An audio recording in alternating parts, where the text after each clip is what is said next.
Okay, all the participants are here. All the best. I'll call up Srinivas sir also. Madam, you both can start. No. Manju madam, are you there? Now, can you hear me, Dr. Ellen? Yes, sir. Okay, okay. All three of you here. Please start. Yeah, please. yeah. Sir, the order you people have, Allah. Should I send it in the group again?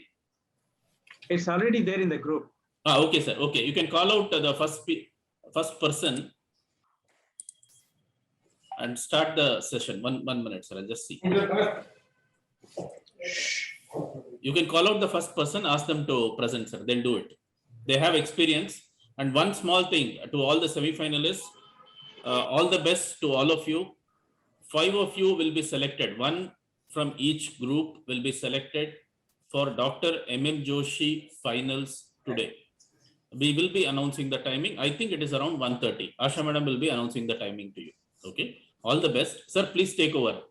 Madam, Manju madam, Dr. Sudha madam and Dr. Srinivas sir. Take over, sir. I think the first participant, first paper is by Dr. Pooja. Are you ready, Dr. Pooja? Yes, ma'am. Yes, ma'am. Okay, go ahead with your presentation. Is my screen audible, ma'am? Yes, yes. Good morning to everybody. Yes, it's clearly visible. Yes, ma'am. I'll start then. Yes. Good morning to all. Today I'm presenting on the topic occurrence of complications and need for drops in patients undergoing dropless cataract surgery. Cataract surgery is continuously evolving every year. Modern phacoemulsification cataract surgery claims to provide the earliest rehabilitation to patients, and they can resume their normal activities from the very day of surgery. In spite of these advantages, one has to put eye drops into the operated eye for a period of 4 to 6 weeks, which can be confusing and expensive for the patient, taking away a lot of sheen from this procedure. There are also problems of compliance, improper eye drop installation, and frequent callbacks. Non-compliance to the eye drops regimen has been reported to be as high as 40%. This increases the risk of infection and poses a health safety concern. Dropless cataract surgery, a newly introduced technique of transonular injection of antibiotic and steroid, is a move forward to limit or eliminate this medication regime pre and post-operatively. It is performed intraoperatively by injecting a triamcinolone and moxifloxacin formulation into the anti-vitreous space using a 27-gauge blunt curve cannula. This technique only needs one administration, and the patient is not required to purchase a number of eye drops with various instructions. The aim of the study was to observe the occurrence of post-operative complications in patients undergoing this dropless cataract surgery and need for drops in the pre as well as post-operative period. It was a descriptive observational study carried out in the Department of Ophthalmology, Justice K.S. Hegde Hospital, with a sample size of 20 patients from April to September of 2021 with a universal sampling method. Intraoperatively, the pupil was dilated injecting preservative-free phenylephrine, lidocaine, and tropicamide formulation.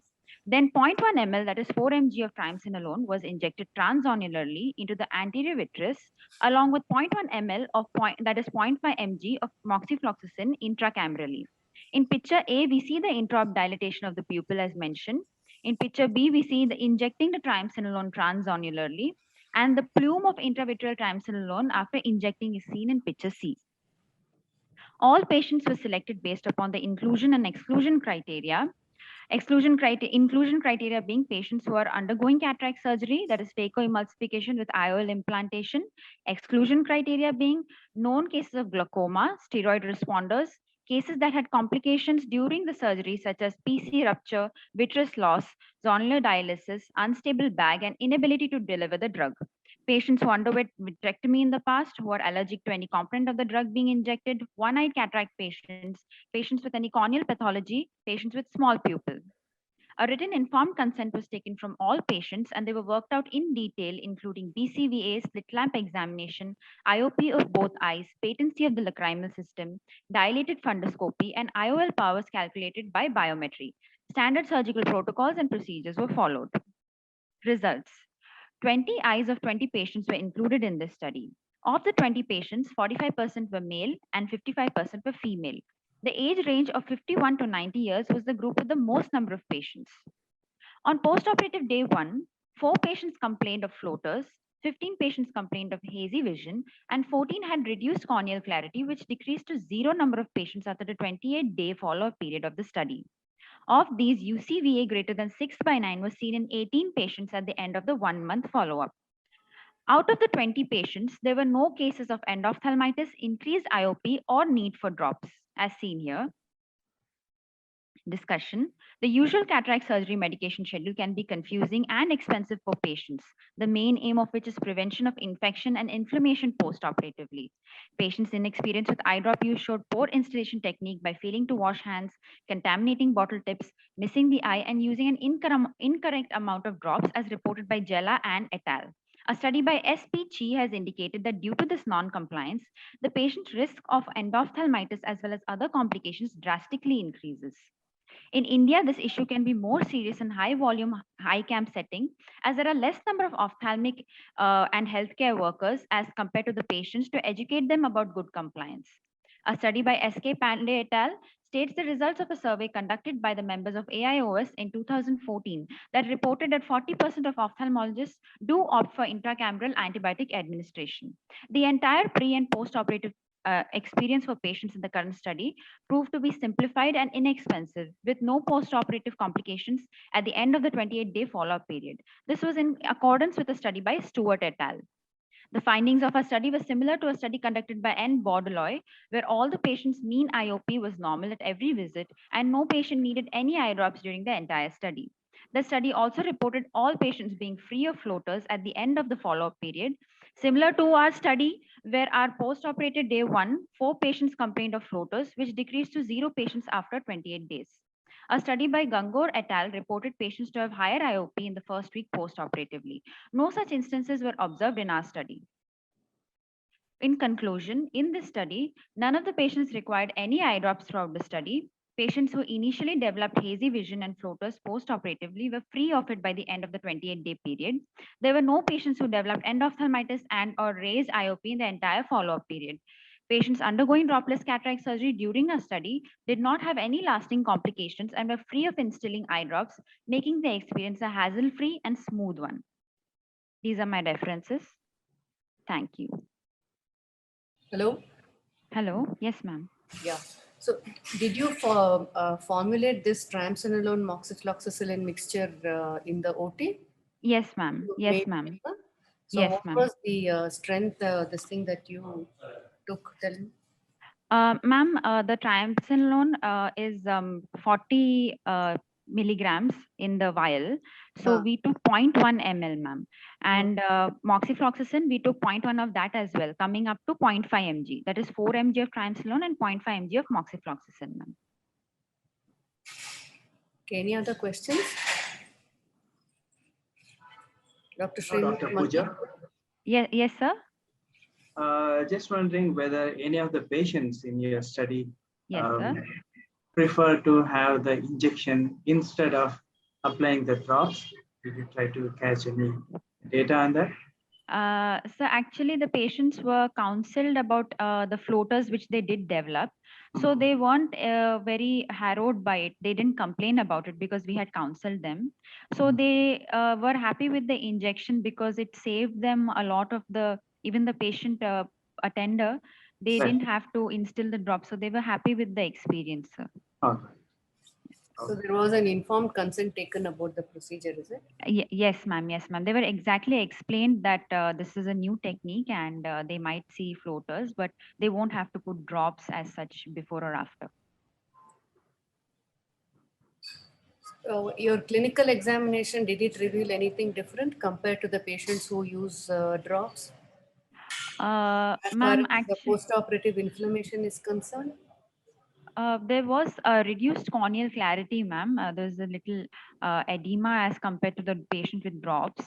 But then after, by post-operative week 2 and 3, ma'am, it had reduced drastically. So at the end of the 28-day follow-up period, it was very clear. Even patients, 90% of them developed more than 6/9, ma'am. So you have to expect that the initial post-operative period, their vision will not be as good as the patient. As good, ma'am. Yes, ma'am. They have been counseled that the wow factor of the vision which with drops we get, that might not be there because of the opaque formulation of triamcinolone. But besides that, there was nothing. There was no complication as such.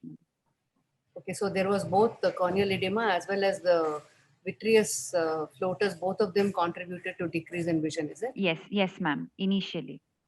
Okay, and approximately how long did it take for this to clear up? Do you have a timeline for that? Yes, ma'am.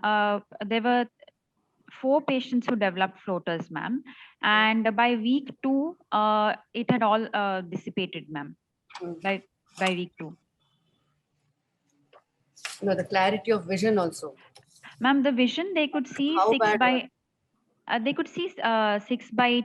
The patient with the worst vision with who also had floaters was 6 by 12, ma'am, which became 6 by 9 by week 20 by day 28, ma'am. Dr. Pooja?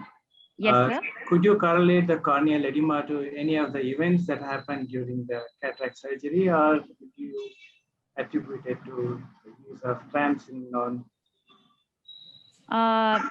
So it's actually because of the learning curve. So first it would take time. It took 2-3 tries to inject the drug formulation.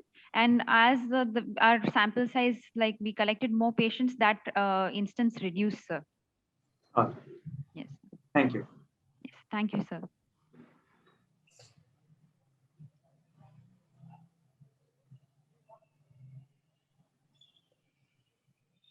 Any other questions? No? Okay, shall we move on to the next paper? Thank you, Dr. Pooja. That was a very interesting presentation. Thank you, ma'am. Thank you, ma'am. Okay. Dr. Sanjana? Ma'am, I'm Dr. Sanjana Shri, Yeah, 101402. Yes. Yeah. Good morning, Dr. Sanjana. Come on. Good morning. Yeah, you can start your presentation now. Yes, ma'am. Yeah, thank you. Is my screen visible, ma'am? Yes. Good morning, everyone. Today I'll be presenting a paper about evaluation of 2.8 mm OCCI, that is opposite clear corneal incision, on steep axis in correcting pre-existing corneal astigmatism in patients undergoing phacoemulsification surgery. My chief author is Dr. Anupama Desai. My co-author is Dr. Shankar Gowda Patil. There are approximately 33% of the patients undergoing cataract surgery that are eligible for treatment of pre-existing astigmatism. Patients undergoing cataract surgery, which is a refractive intervention, expect less dependence on spectacles. Post-operatively, this is affected by astigmatism. Astigmatism can cause blurring of vision, asthenopia, and monocular diplopia. Many studies have documented the effect of using 3.2 mm paired OCCIs, but very few studies have documented the effect of using 2.8 mm paired OCCIs. So the aim of the study was to compare and evaluate the efficacy of adding one opposite clear corneal incision on the steep meridian in astigmatism of 1 to 2 diopters present preoperatively. My inclusion criteria was senile cataract with fitness for surgery, planned for phacoemulsification surgery, pre-existing corneal astigmatism between 1 to 2 diopters. My exclusion criteria was anything less than 1 diopter or greater than 2 diopter astigmatism, traumatic or complicated cataract, corneal degenerations or opacities, any ocular surface disease, or any prior surgery the patient has undergone, or any underlying collagen vascular diseases. The study design was a non-randomized clinical trial. It was a prospective study. Universal sampling was applied. 20 eyes data was collected. Visual acuity assessment, slit lamp examination, dilated fundoscopy, tonometry, keratometry, and A-scan was done for cataract evaluation preoperatively. And the astigmatism was calculated based on readings from autorefractometer. Informed consent, written consent was taken from all the patients. Based on the axis of the cylindrical component of refractive error, according to the keratometric reading, steep axis was marked at 0 and steep axis was noted. 0 and 180 degrees were marked with a bubble marker and with the aid of a slit lamp. in the OPD before shifting the patient to the OT in sitting position, and post shifting local anesthesia was given. All the patients underwent 2.8 mm clear corneal phacoemulsification on the steep axis with IOL implantation, and post IOL implantation we have given a 2.8 mm clear corneal incision on the opposite side of that same steep axis. All the surgeries were done by the same surgeon. All post-operative patients were put on prednisolone acetate QID, which was tapered weekly, ofloxacin eye drops, megabrom eye drops, and antibiotic for 3 days orally. Patients were examined post-operatively on day 3 at 4 weeks and at 4 months, and post-operative astigmatism was calculated. The mean age of all the patients in this study was 57.5 years. 10 eyes from male and 10 eyes from female were the data from these eyes were collected. Mean corneal astigmatism was noted to be 1.44 diopter. Statistical analysis was done with t-test for 2 samples, one-tailed version, and critical value at 0.05 significance. And 9 out of 20 patients from this study got plano correction for distance, that is 6/9 to 6/6 vision at the end of 1 month. So these are the statistical values. Pre-operatively, the mean K value was 1.44 diopter, and post-operatively day 3, it reduced to almost 0.93. At 1 month, it was 0.90, and at 4 months, it's almost the same, but stabilized at 0.87. And the critical value was compared, and we have found that at all the follow-ups, it was a significant reduction compared to the preoperative astigmatism. So this is a graphical representation of all the astigmatic values at each follow-up of all the patients. The gray one represents the preoperative astigmatism, and the black line represents the postoperative astigmatism. So what we have found from our study is there is at least 0.5 diopter of astigmatism reduction with just 2.8 mm clear corneal incision on the steep axis.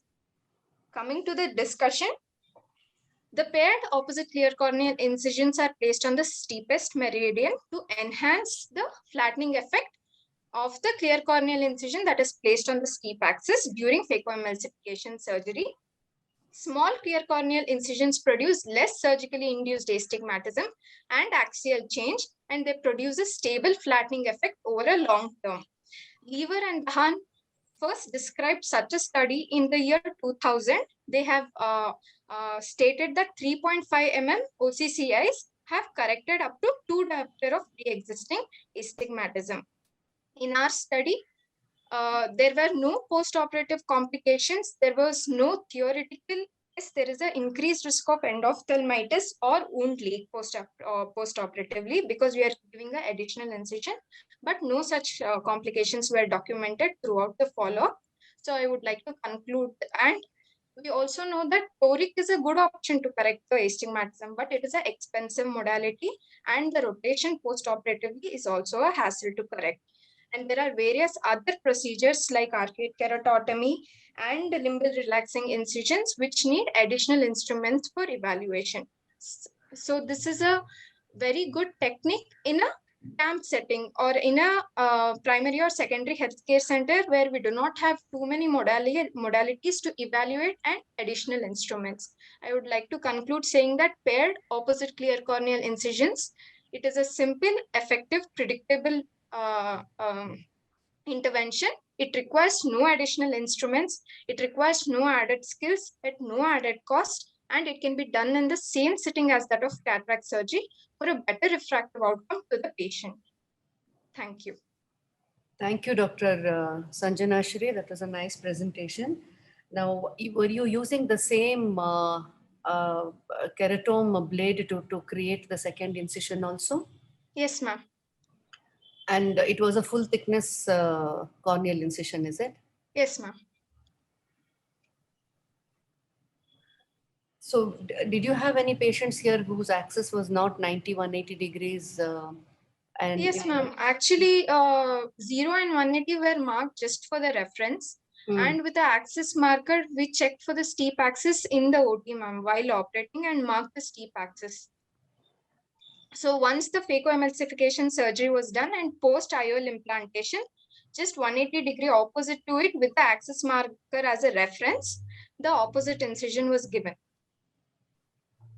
Okay, so some surgeries were done with not with the temporal clear corneal incision, but the surgeon had to make some adjustments for the Ma'am, axis of in astigmatism. our setup, the surgeon always, Shankar Gowda sir was the operating surgeon. So he has done it on the steep axis, ma'am. Like there's no particular temporal incisions only that we follow. So a patient with right side 100-degree steep axis, we do the phacoemulsification at that 100-degree steep axis itself, ma'am, that clear corneal incision. So marking the steep axis based on the keratometric value, phacosurgery was done through that incision. And then the opposite was given according to the readings, ma'am. There was no protocol that all the surgeries, temporal incision was preferred. How long has the follow-up period been now? Ma'am, we have followed it up to 4 months, ma'am. The visits were at post-operative day, 0 day we checked, and the AC was well formed, ma'am. And there was no wound leak. And the same were checked for at day 3 follow-up, OPD follow-up, and there were no wound leak or any complications. The same was done on first month and at the end of 4th month, because there will be a stabilizing effect on the cornea, ma'am. So do you have topographic maps also for the change in corneal topography? No, ma'am. This was done based on the autorefractometer readings, ma'am. Dr. Sanjana Sri, Yes, sir. any idea what is the zone of keratometer mapping with the manual keratometer, autorefractometer? Hello, can you hear me? Yeah, we can hear you, Dr. Srinivas. Yes. All right. Sir, sir, what was the question, sir? It wasn't Question audible. was, what is the zone of cornea that a manual keratometer checks, and what is the difference between the manual keratometer and the autorefractometer with respect to the diameter of the zone? Were they done with the same autorefractometer? Yes, sir. All the patients, all the readings were done from the same autorefractometer, sir. Thanks, Dr. Sanjana Sri. It was a nice presentation. Thank you, sir. Can we call upon the next paper presentation? Dr. Pradeep Sagar. Can I start the presentation, ma'am? Yeah, please. Go ahead, doctor. Good morning, respected judges. I would like to thank the organizing committee for giving me this opportunity. I'll be presenting my paper on targeted laser photocoagulation of rim aneurysms in diabetic macular edema. We know that microaneurysms are the earliest clinical findings in diabetic retinopathy, and the leaky microaneurysms contribute to development of diabetic macular edema. They are usually tiny, but aneurysms arising from the capillaries, but larger than the typical microaneurysms, are described in DME. It has been variously termed as telangiectatic capillaries, retinal capillary macroaneurysm, and so on. So in this presentation, we'll be discussing the large aneurysms derived from capillaries with presence of a rim.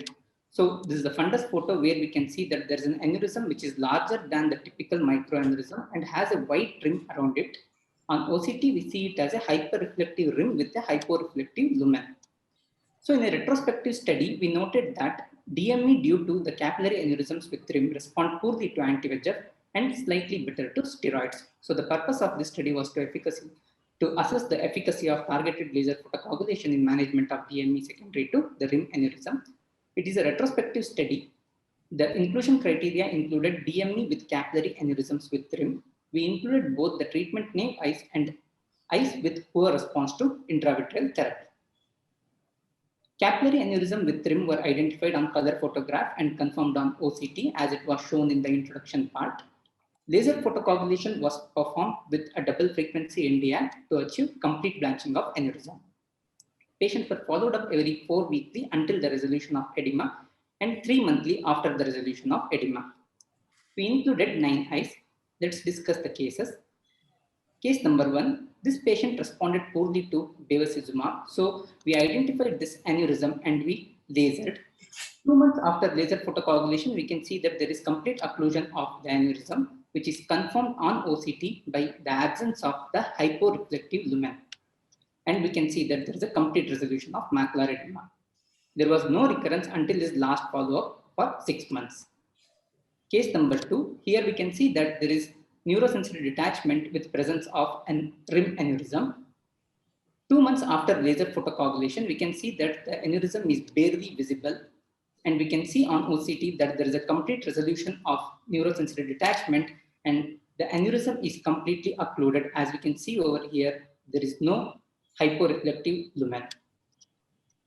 There was no recurrence until the last follow-up, which was 6 months. Case number 3, this patient was treated with multiple doses of bevacizumab and dexamethasone implant with poor response to treatment. We identified this aneurysm just temporal to fovea and we did laser photocoagulation. 2 months after laser photocoagulation, we could see that there was a complete regression of aneurysm and normalization of the foveal contour. The patient did not show any recurrence until 2 years, and we can see that there is a sclerosed aneurysm which is still seen. Case number 4, this is the other eye of the patient we discussed in the previous slide. Based on the good response in the other eye, we considered laser as primary therapy, and we can see that there is a complete regression of aneurysm and complete normalization of foveal contour 3 months after laser photocoagulation.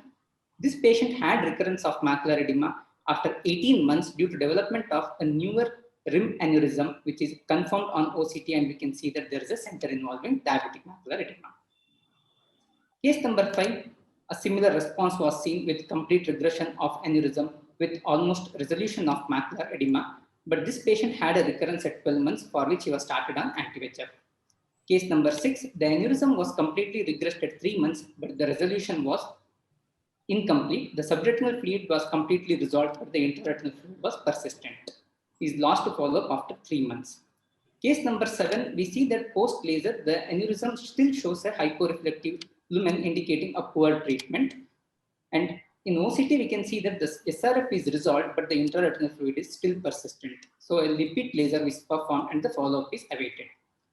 Case number 8, this patient has a complete regression of aneurysm, as we can see over here, but the edema did not improve even at 2 months, and he was shifted over to intravitreal therapy. Case number 9, we can see that there is hemorrhage after the treatment with laser. The aneurysm is completely regressed, but the edema did not respond. Out of the 9 eyes with center involving DME, 5 eyes showed complete resolution, 2 eyes showed partial resolution, and 2 no improvement. Recurrence was seen in 2 cases. Occlusion of aneurysm was seen in 8 eyes by 3-month follow-up. 3 were resistant to intravitreal pharmacotherapy prior to laser. The limitations include the retrospective nature, small sample size, variable follow-up duration, long-term risk are not assessed, and the confounding factors such as systemic status is not considered. To summarize, capillary aneurysms with rim is seen in DME. It may be associated with poor response to intravitreal pharmacotherapy. It can be identified on color photograph and is confirmed on OCT. Targeted laser photocoagulation results in good response in about at least half of the cases. So a prompt identification and laser photocoagulation of capillary aneurysms with rim is helpful in management of DME. Thank you. It was a nice presentation, Dr. Sagar. This is Dr. Srinivas. Thank you, sir. Did any of the patients were on any glitazones? Was there any change in the systemic medication the patients were on? Considering it's a retrospective study, it is difficult to be exactly sure, but based on the medical records, the systemic control was fairly normal in all these patients. The patient whom did not had a good control were not treated with laser. They were first assessed for control of systemic condition. Regarding pioglitazones, generally, like whatever patient comes with diabetic macular edema, we do consider switching over from pioglitazone to other drugs. though I am not 100% sure whether it was assessed in all the cases. It's a general practice in our clinical setup. All right, thank you. Doctor, do you have any photographs showing the placement of the laser coagulation spots for these patients? Yeah, I did have, but considering the time This is constraint, the like I have focused, not included. because obviously this is not a very standard type of.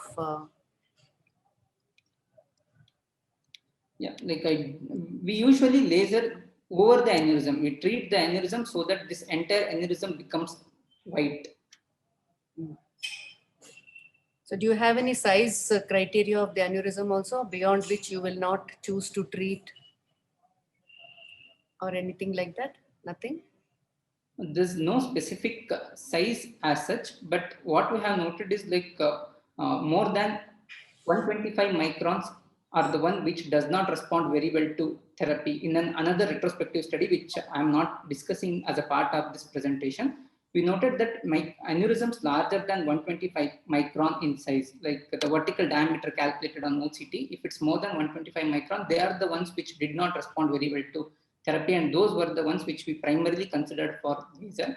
But whatever aneurysms we see a rim around it, we consider laser photocoagulation. That's why like we are using the term rim aneurysms in this presentation. Are there any questions, Dr. Sudha? No. If Doctor, the host is here. See, Dr. Manju is unable to join. Can you please call her and help her out? Both. Hello. Both her audio and video is not available. Ashwin, can you please contact Dr. Manju? Hello. Huh. Hello. Yeah. Yes, ma'am. No, Dr. Manju just sent a message that she is unable to hear or see any video. This thing, can you please help her out? Just a minute. Yeah. I think Dr. Srinivas, we can move on to the next paper if there are no more questions. Yeah, I have one more question, Dr. Sagar. Yes. What exactly is that ring aneurysm? And what is that feature because of? We are definitely not sure about what is the reason for the presence of a rim around an aneurysm, but what we have noted is like we see this rim and we also see this rim as a thickening of the thickening of the aneurysm on OCT. Like it can be either a thickened wall or it could be a perianeurysmal exudation. So we are not very sure about it. Like Dr. Spade has described a term called retinal capillary macroaneurysm in eyes without DME, and they have noted that there is an increased metalloproteinase activity in such large aneurysms. So it may be possible that there is a component of inflammation and there would be a perianeurysmal leak with deposition of probably protein or fibrin, which we are not very sure. Like I have to agree that I'm not very sure what it is, but what we have noted is the presence of such an aneurysm respond poorly to intravitreal pharmacotherapy, and laser photocoagulation definitely works well in these patients. Okay. Thanks very much. Thank you, sir. Can we go on to the next paper? Dr. Ellen, any questions?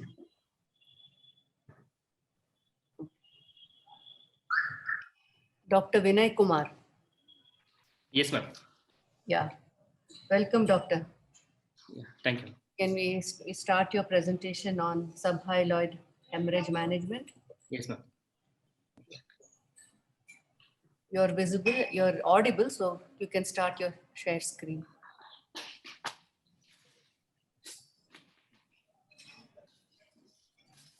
Is this visible, ma'am? Like, Yes.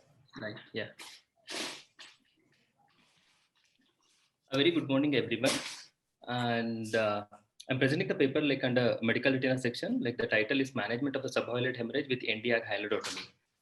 And myself, Dr. Vinay Kumar, and co-author is Professor Dr. Venkategowda HD, and there's no financial interest. Pre-retinal subhyaloid hemorrhage is caused by the various causes, most common being valsalva retinopathy, and it can also occur following trauma, proliferative diabetic retinopathy, retinal vascular occlusions, retinal macroaneurysms, Turson syndrome, and Eales vasculitis. The subhyaloid hemorrhage can also be associated with a subialum bleed. Spontaneous resorption of the hemorrhage occurs in few cases, but it may take up to 1 to 2 months. The persistent heme may lead to the formation of the pre-retinal membranes and traction, and hence the early treatment is advocated. Treatment options include NDI hyalodotomy, though safe. Few complications like epiretinal membrane formation and macular hole have been reported. The other options are surgical removal by pars plana vitrectomy, intravitreal injections of TPA, and the gas.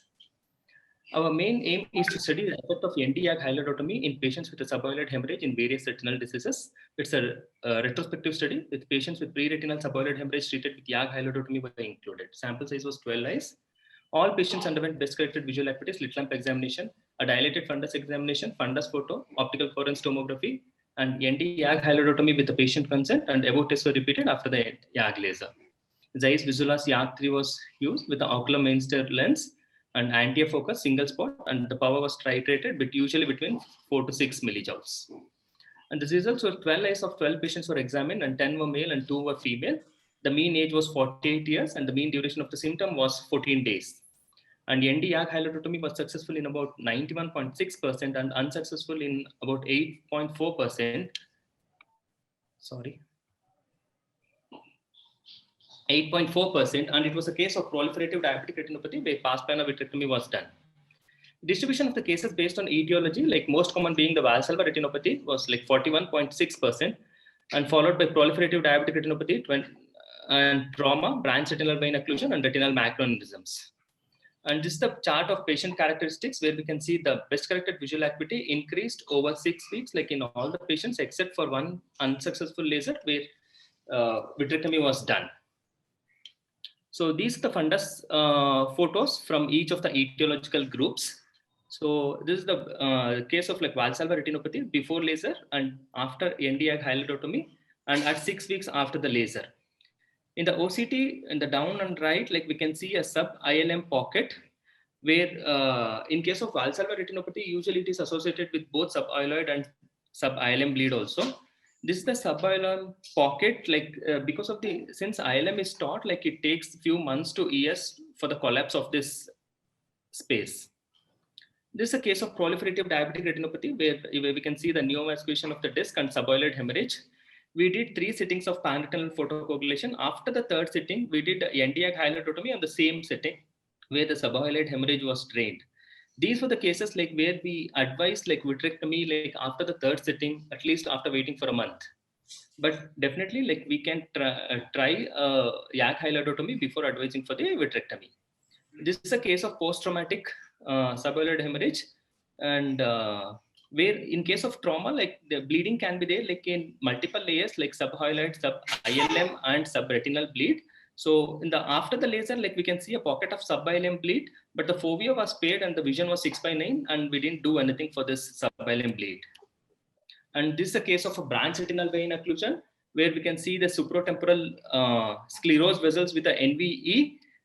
We did a sectoral laser on the same sitting. We did a YAG hyalodotomy at the lower edge where the subhyaloid hemorrhage was cleared. This is a case of retinal artery macroaneurysm where we can see a fundus hyperfluorescence in the FFA.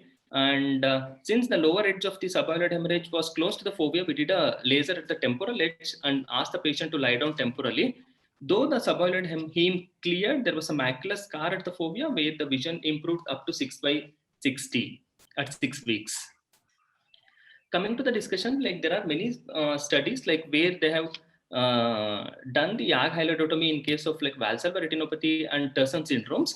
These are the 2 studies like where like Rene et al. And Katka et al. Like they included all the cases including PDR, like mainly the vascular pathology also like retinal vein occlusions and Eales. The most common cause for unsuccessful causes were Eales disease and retinal vein occlusions in their study. Like as in our study, it was a proliferative diabetic retinopathy. So since there will be a thick taut hyaloid in these cases, like the opening of the posterior hyaloid may be difficult. So there are few studies like which have shown the early treatment of valsalva retinopathies and other suboiled hemorrhage with a visual recovery. And coming to the conclusion, like NDAG hyaloidotomy is a safe, inexpensive, and effective procedure. It achieves rapid resolution of the premacular subhyaloid hemorrhage with a restoration of the visual function, preventing the need for vitreoretinal surgery.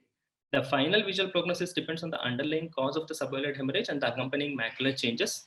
Basically, this study mainly like the clinical application is, though we do YAG hyaloidotomy in cases of Valsalva, so at least better to give a try in cases of like proliferative retinopathies also, like vascular occlusions and PDRs, so that like the chances of going for vitrectomy will be less. Thank you.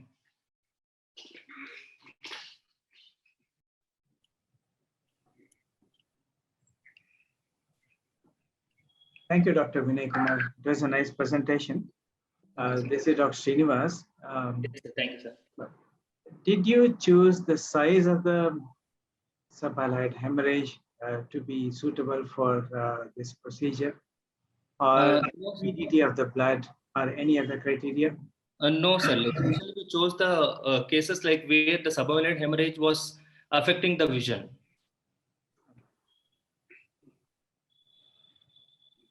And how did you assess the fluidity of the blood? Pardon, sir? How did you assess the fluidity of the blood? So, sir, usually the subhyaloid blood, like it will be liquid only, like it won't clot because of the lack of clotting factors. This is Dr. Sudha here. Yes, ma'am. Can you just describe the technique you used to do the hyaloidotomy, the settings that you used? Did you use a lens? Yes, ma'am. What precautions did you take while doing the procedure? Yes, ma'am. The machine we used was a Zeiss Visualas YAG-3 machine, and ocular mainstar like focal lens was used, and we kept it in an anterior focus so that like it will push anteriorly. A single spot was you used. Focused where? Anterior focus. Anterior focus, yes. Okay. And the power was titrated. Like usually I used to start between like from 2.5. Usually we get the openings like by 3 to 5. But in case of like PDR and branch retinal vein occlusions, like the power was around 6 to 7, ma'am. And how do you know when to stop doing the? No, as soon as the blood enters into the vitreous, like we stop, ma'am. Like that's all. Even with a single spot, sometimes in the Valsalva retinopathy and all, like even with a second spot, like it used to come to the vitreous. A single spot is enough. Okay. And did you do any ultrasound B scan to see the extent of the clot? Because, or was it only OCT study that you did? Only OCT was done, ma'am. Okay. And the clinical photographs. Any particular precautions you took for something, for a hemorrhage which was right across the posterior pole? No, usually we do the laser at the lower edge of the bleed, like where it is away from the fovea. Usually almost in all the cases, like lower edge of the fovea was near to the arcade. Like RAM, like it was very close to the fovea where we did the laser like in the temporal edge. Okay. Doctor, did you choose a particular duration, say 2 weeks or 10 days after the patient was reported to you? Yes. Yes. What exactly was the duration? No, sir. Like we treated immediately, sir. Like the early treatment. All right. Primary. What was the duration between the onset of symptoms and the treatment? It was like the mean was 14 days, sir. All right. So though like the Valsalva, this thing like they presented early, like by 2nd day and 8th day, the photo which was showing was presented at 8th day. Like we can see the older blood like in the superior part and the fresh blood inferior. The mean was 14 days, sir. The diabetic retinopathy patients, like they presented a little late at 1 month and 1.5 months. Thanks, Dr. Vinay Kumar. It was a nice presentation. Thank you, sir. Thank you very much. Thank you, ma'am. Any particular post-operative follow-up regime is there for this? Ma'am, we followed like at post-op day 1 and post-op 1 week. Like I usually tell the patients like regarding the flow test, like following the laser. So initially, like the vision may be blurred because of the flow test. maybe at 1 week, like though the VTM settles down, like the vision was not good, like it was not 6/6, the vision was still hazy. But by the 6 weeks, like they improved to 6/6, ma'am, the best corrected. Okay, so you did not use any topical or systemic medications post the laser, did you? No, topically, like we gave, no, we didn't give any steroids. Like since it is a contact, like we gave antibiotics for 3 days. Okay. Okay, thank you very much, doctor. Thank you, ma'am. Thank you. Good presentation. Thank you. Thank you. Our next presenter will be Dr. Shri Kirti. Hello, ma'am. Dr. Shri Kirti will be presenting about screening for ROP. Can I start the presentation, ma'am? Yes, please, go ahead. Good morning, everyone. Today I'll be talking on the topic, the screening for retinopathy of prematurity. Two parents bring the babies for follow-up on time. So parents play a main role in ROP screening program. Our aim was to assess the knowledge, attitude, and practice among the parents of preterm babies who were screened for and counseled for ROP screening. It was a prospective cross-sectional study, and the parents were subjected to questionnaire during the last follow-up of the ROP screening. The set of questions were given to assess the knowledge, attitude, and practice amongst the parents of the preterm babies. So we conducted a study among 30 parents of preterm babies during the period, and the mean age of the parents was 30 years. The gestational age was 32 weeks, and 43% of them belonged to lower socioeconomic status. The interval between the first counseling and the questionnaire was 1 to 9 months. The ROP screening follow-up visits averaged from 1 to 12 times. The delay in follow-up was in the range of 7 to 160 days. 70% educational level of 70% of the parents was less than 10th standard, and employment 80% of the parents were unskilled laborers. So, assessing the knowledge, 83% of the parents knew that the child can go blind if the treatment is delayed. And 86% also agreed that the child should be brought to the hospital for ROP screening as per the given date in the follow-up time. But only 30% of the parents brought the baby for ROP screening on the follow-up date on the scheduled time. So reasons given for delay in the follow-up was that no one was there to accompany, there was heavy rains or accident in the family, or the elder sibling had preterm and it was normal, or they had fear of examination, or the elders in the family felt that there was no need for examining the baby's eyes, or they would get the baby during the time of vaccination. And the reason for prompt follow-up given by the parents were baby eyes are important and it is necessary to detect and treat it early. And they also told that follow-up cards help them remind about the next follow-up visit. So educating the parents and their active involvement during the counseling improves the knowledge regarding ROP. After the 30 parents interviewed, 20% of them could not pay attention at the time of counseling as they were stressed about the survival of the baby. Although 83% of parents were aware that ROP is a blinding disease, only 46% of them could not recollect that the blindness was due to the retinal damage. The memory of what was heard and what was learned during the counseling fades in a good number of parents. Most of the parents agreed that the follow-up was important for ROP screening, but in actuality, 70% did not attend ROP screening as per the follow-up schedule. The reasons stated by many parents were appeared genuine, and in few others it was blind excuses. In our observations on parents' complaints for attending ROP follow-up was closely matched to study reported by Varnikal et al. According to study done Paranji et al., education and socioeconomic status affects the knowledge and awareness among the parents regarding eye problems. In our study, prompt follow-up for ROP screening was observed in parents with better socioeconomic status. The knowledge and attitude about ROP and educational level of the parents did not influence the follow-up pattern. So concluding, better economic status had a statistically significant influence on prompt follow-up. In spite of counseling, sharing an educational pamphlet, and having knowledge about blinding complications of ROP, 70% of the parents did not bring their babies for follow-up on time. Thank you. Thank you, Dr. Shrikruti. It's Thank a you, ma'am. very sad situation for children with ROP. So do you have any recommendations for how this can be improved? In our institute, as for of now, to prompt them to come to the screening, we have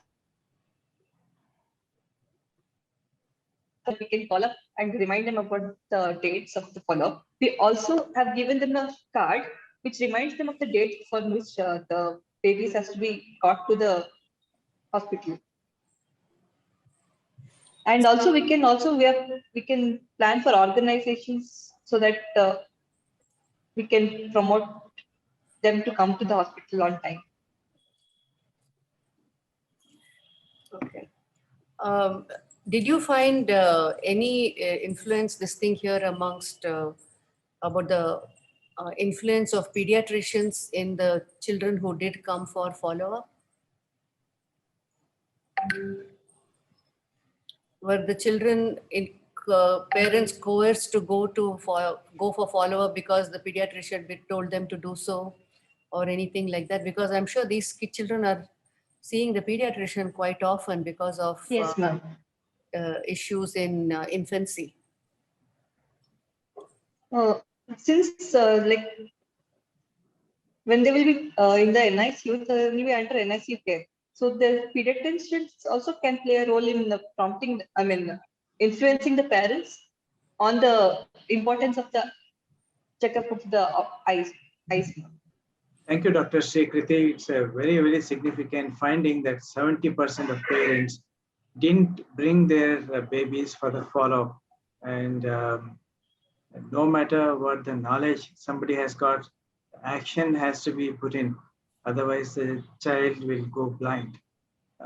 So have you recommended anything to the government, say coordinating with the Anganwadi workers so that, they would make physical attempts to bring the child to the treatment center or something like that?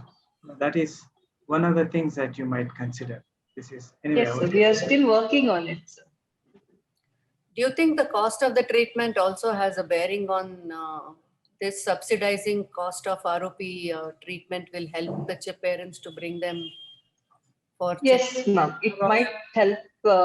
And also, since most of them are in unskilled laborers, their daily, maybe due to the wages, they may not be able to come. So maybe if there is something which, if they can be given something, maybe they will get the babies more often on the scheduled day.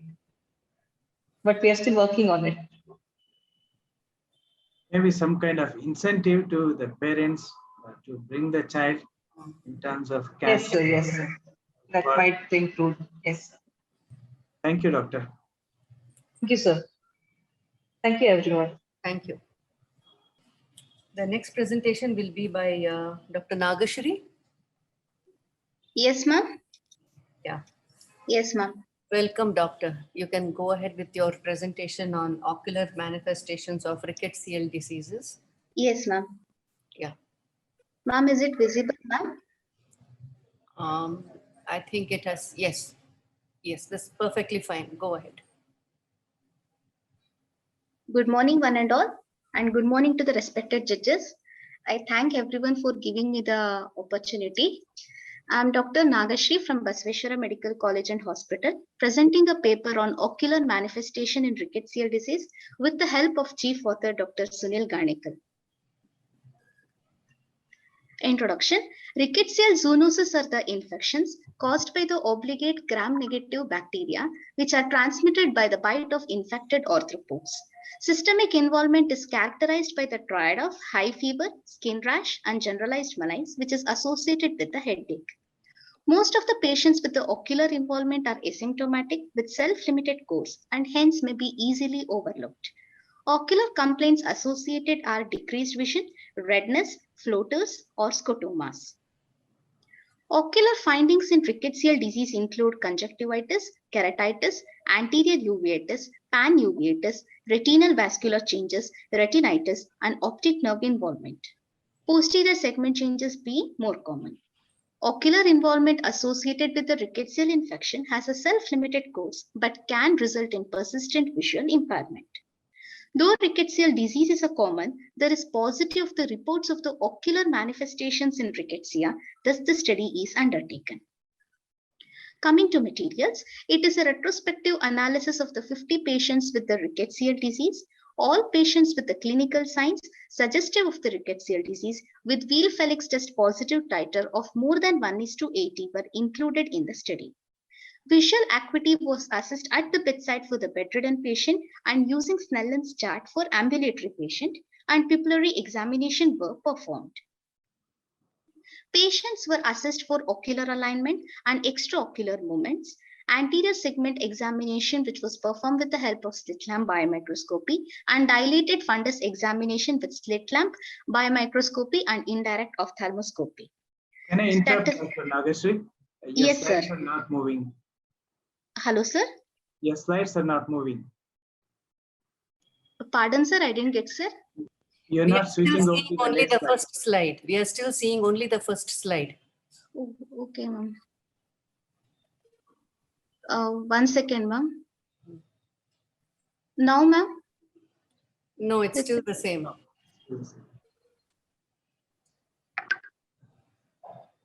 Now, ma'am, it's not visible, ma'am. Yeah, it has gone to slide number 3.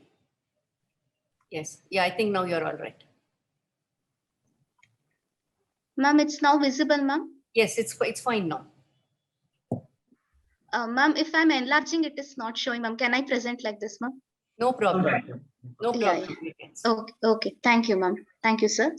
A statistical analysis was done with IBM SPSS version in which qualitative data were represented in the form of frequency and the percentages, and quantitative data were represented using mean and standard deviation. The mean age was 12.5 plus or minus 9 years. The range was 6 to 48 years, and the total number of patients studied were 50, among which 27 were males and 23 were females. Single antigen positivity was found in 16 patients, in which only one antigen was positive in the patient's sera, and double antigen positivity was found in 34 patients. That is, 2 antigens were positive in patient's sera, in which OX2 being positive for the tick typhus, OXK being positive for the scrub typhus, and OX19 being positive for spotted fever infection.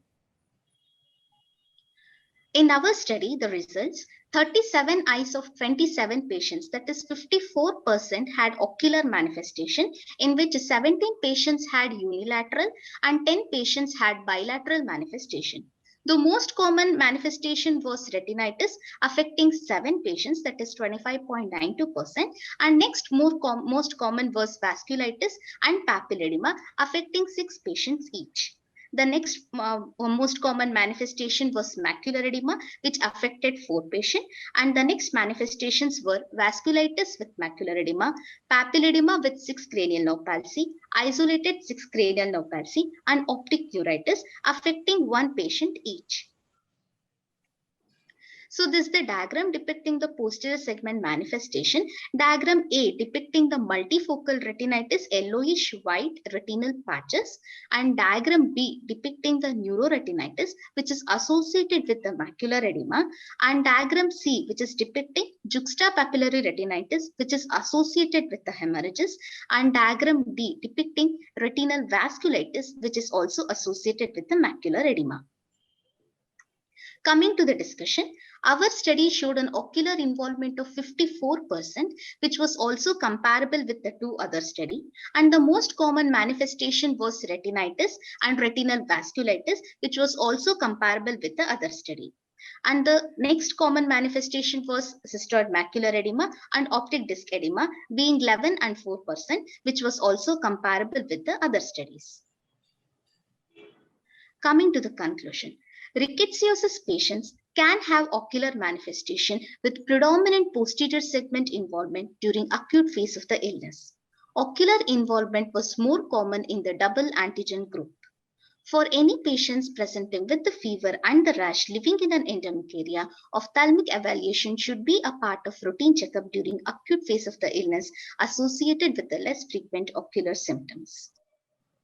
Thank you, ma'am. Thank you, sir. Thank you, doctor. That's an interesting presentation. Do you see a lot of rickettsial infections in your hospital? Yes, ma'am. It was more common in summer and the spring season, ma'am. It was carried out from this year January till August. We had more of rickettsial cases during February, March, and April, ma'am.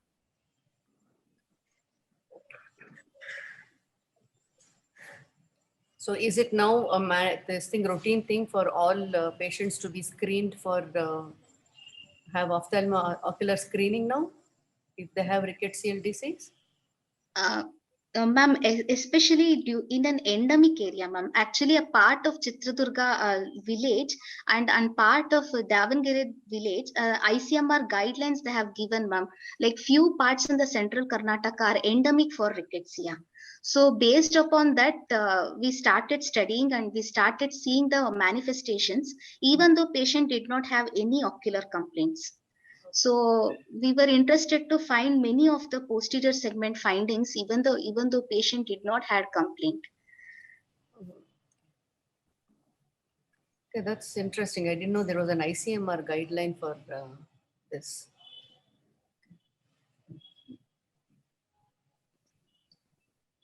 So do you have any follow-up on all these patients? Yes, ma'am. Yes, ma'am. At 1 month follow-up, all patients' visual prognosis was good, ma'am. Among these patients, only 5 had decreased vision, and all others did not have any symptoms at all. But all the patients were followed up at 1 month, and all patients had good visual prognosis with 6/9 to 6/12. Dr. Srinivas? No, I don't have any questions. Okay. Okay, thank you, doctor. Thank you, ma'am. Thank you, sir. The next free paper is by Dr. Ainala. Am I getting that pronunciation correct? Yes, ma'am. Anusha. Okay. I'll share my screen. Yes. So your topic is the relationship between intensity modulated radiotherapy for sinonasal tumors and dry eye. Actually, it's buccal mucosal tumors, ma'am. Okay. Yes. Good morning, everyone.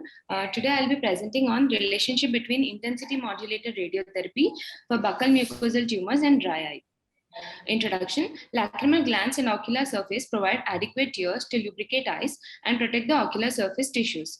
Any damage or disruption to these systems will lead to abnormalities in the tear film, thereby leading to ocular symptoms. Radiation can cause damage to the lacrimal glands, leading to cell damage, necrosis, and apoptosis, thereby releasing the inflammatory mediators, which can decrease the tear production and induces dry eyes. Usually, the patient may complain about these dry eye symptoms before or during or after the treatment of radiotherapy. It can be categorized into different grades like mild, moderate, and severe, depending upon the severity of symptoms and ocular signs. Tear film abnormalities are assessed by Schirmer's test, tear breakup time, and tear osmolarity. Materials and methods.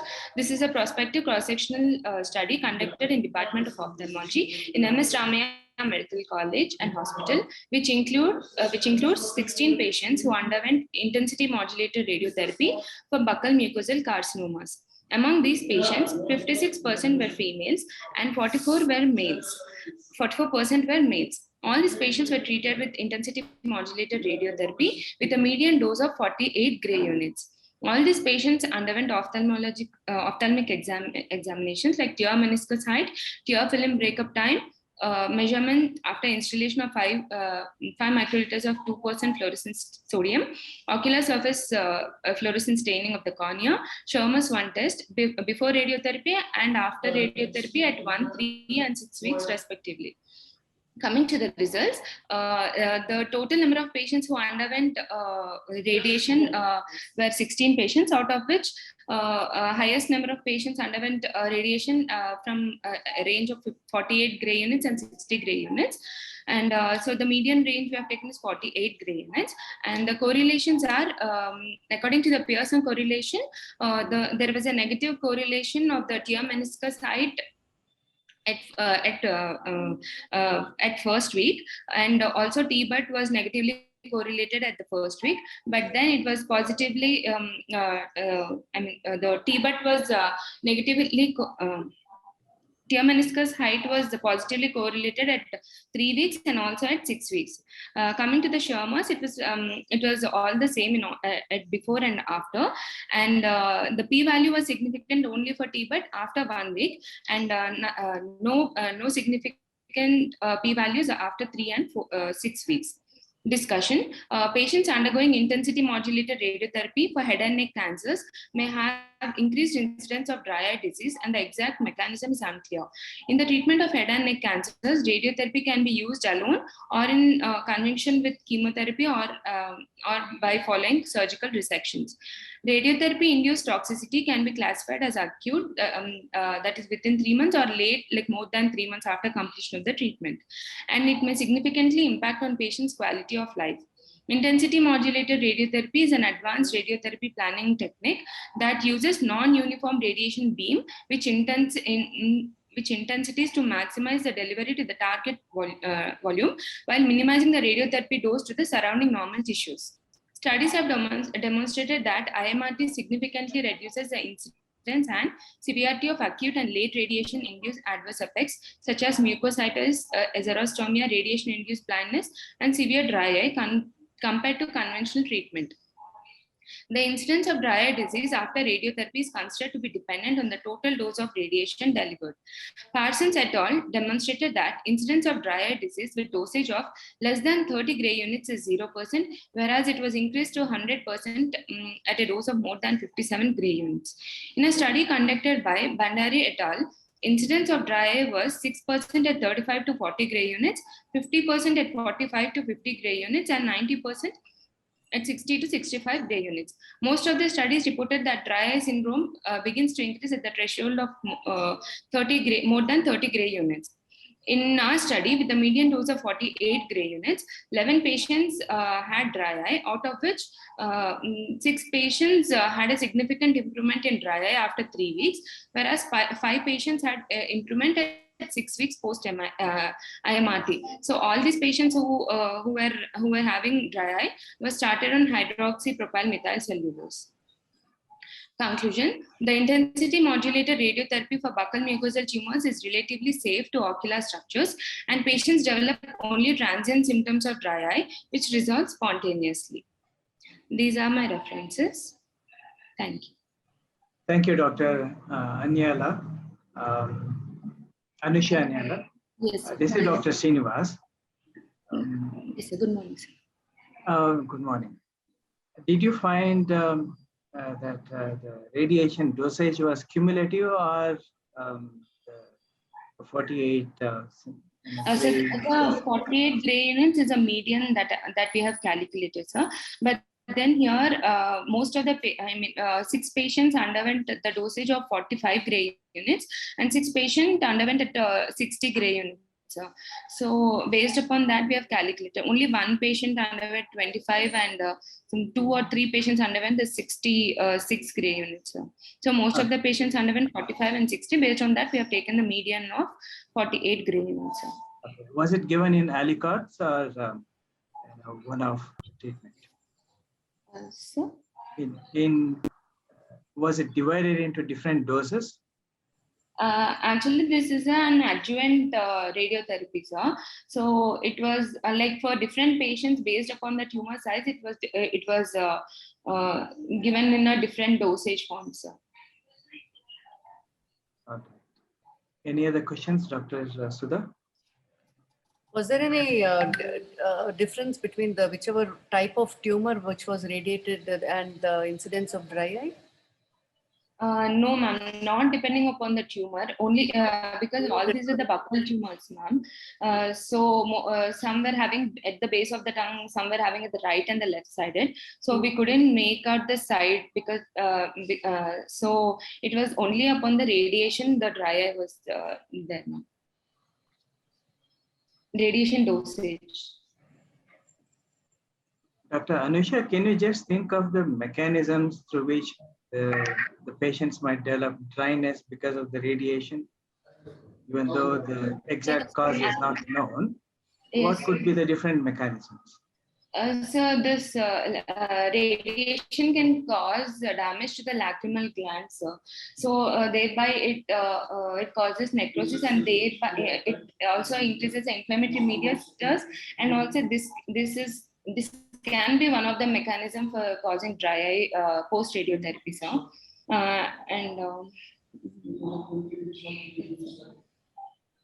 Hello, good Yes. morning. Good morning. Yeah, all the cases were done in your own institution, or it was Yes, ma'am. referred elsewhere? No, it was all in our all- institution. Okay, Yes, okay. ma'am. Okay. I'm sorry for all of you. I joined a little late because my audio wasn't working. So I'll be commenting on the papers now. Okay, thank you very much. Bye. Why did you choose to do Sharma's 1 only and not 2?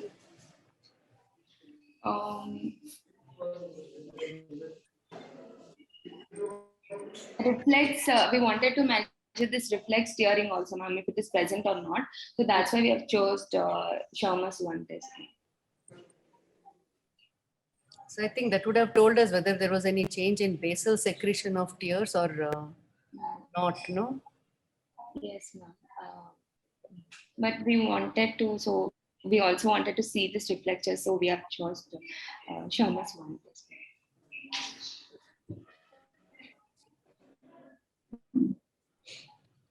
We'll try doing Sharma's 2 also, for the next year. Can you just think of the neural pathway for the tear secretion, doctor? Could that be involved as well? Yes, sir.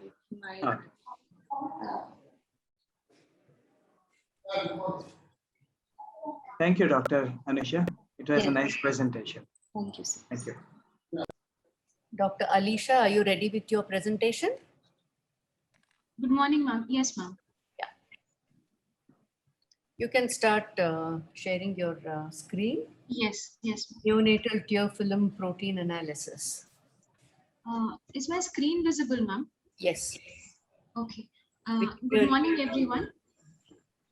I would like to thank everyone for giving me this opportunity. Today, I shall be presenting my paper on neonatal tear film protein analysis using high-performance liquid chromatography with LED-induced fluorescence. The chief author of my paper is Dr. Sulata Bhandari, ma'am, Professor and Head of Department of Ophthalmology, KMC Manipal. And the co-author of this paper is Dr. Manali Hazarika, Associate Professor in the Department of Ophthalmology, KMC Manipal. There was no financial interest. This study is a prospective observational study, a pilot study, which was done in a single center.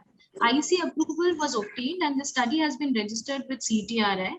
It has been done over a period of 2 years with a sample size of 80 neonates, including 40 term and 40 preterm neonates. As studies done so far have established that the reflex and the basal tear secretion systems are at very low levels in preterm infants and they increase with maturity. The non-invasive tear breakup time is prolonged and the lipid layer of the tear film is much thicker in the first 6 months after the birth compared with the adult values. And this thick lipid layer is actually providing the stability which may prevents the thin aqueous layer from evaporating. The full-term neonates produce tears normally but have low spontaneous blink rates during the early life, which raise the important questions regarding the tear dynamics and the stability. The neonatal tear film is adapted to resist evaporation-mediated tear film thinning, which presumably prevents the drying of the ocular surface during the long interblink periods. The low rates of the tear turnover may have important implications for the defense of the eye against the potential pathogens. The tear proteins such as immunoglobulin A, lactoferrin, lysozyme, lipocalin are involved in the ocular surface defense and the tear stability. And the characters of the adult tear composition have been studied continuously, but there is very limited information regarding the newborn's tear film. And hence the objectives of my study are that the assessment of tear film proteins in the Indian neonatal population, to assess the presence of any significant difference in the intensity of the tear film proteins between the two groups included, that is term and preterm neonates, and to further study specific proteins, lysozyme and lactoferrin expression in the tear film of term and preterm neonates. Babies included were healthy term and preterm units without any ocular or systemic infection, and exclusion criteria was birth injury or any ocular injury or pathology, and babies whose parents were not willing to participate. We started the study with by taking the written informed consent from parents, followed by a torchlight anterior segment examination.